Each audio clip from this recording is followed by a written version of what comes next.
Shalom untuk semuanya, mari kita tunduk kepala dan berdoa. Terpujilah nama-Mu Tuhan, kami berterima kasih, kami bersyukur, kami diberkati hingga saat ini. Mengawali lagi di hari yang baru ini, kami mau serahkan hidup kami ke dalam tangan kasih-Mu, sambil kami mau merenungkan firman Tuhan. Allah Roh Kudus akan menuntun hati dan pikiran kami. Dalam nama Tuhan Yesus kami persembahkan doa ini. Amin. Firman Tuhan kita pada saat ini berjudul Sisi Lain dari Kekerasan. Ayat tema terdapat dalam Hakim-Hakim 5 ayat 31 berbunyi, demikianlah akan binasa segala musuh-Mu ya Tuhan, tetapi orang yang mengasihinya bagaikan matahari terbit dalam kemegahannya. Kita ikuti akan penjelasannya. Nah, dalam salah satu proyek komitmen membaca Alkitab, kita akan sampai di kitab Hakim-Hakim. Pada saat itu tiba, perhatikanlah kejeniusan para penulis Alkitab yang menyingkat lebih dari 2000 tahun sejarah menjadi sekitar 200 halaman.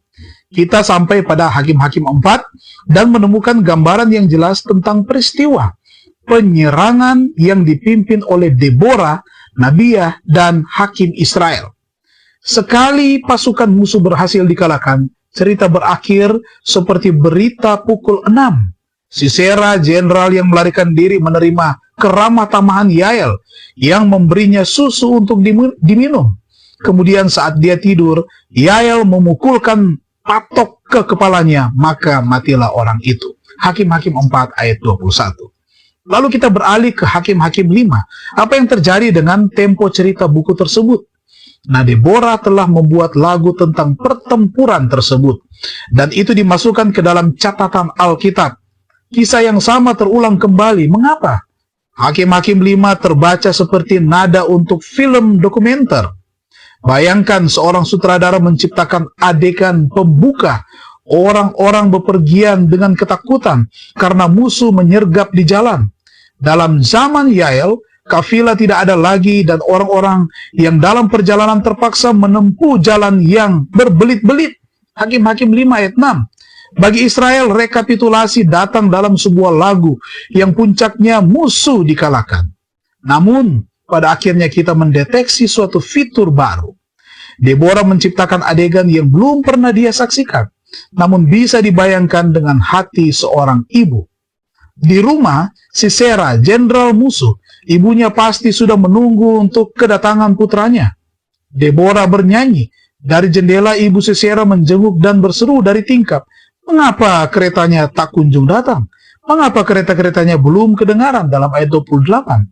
Para putri menjawab, bukankah mereka mendapat jarahan dan membagi-baginya? Gadis seorang dua untuk setiap orang jarahan, kawin berwarna sehelai dua untuk Sisera.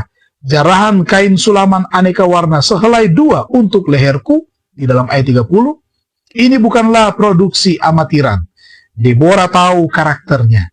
Kita telah menjelajah melalui pandangannya.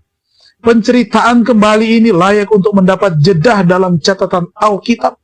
Seperti yang diingatkan Deborah kepada kita tentang sisi lain dari kekerasan. Saat Anda mendengar berita-berita pada hari ini, berhentilah sejenak dan pikirkan kembali rasa sakit hati mereka yang kehilangan orang-orang terkasih karena kekerasan. Meskipun mereka mungkin adalah musuh. Inilah perenungan firman Tuhan boleh menjadi bagian kita. Mari kita tunduk kepala dan berdoa.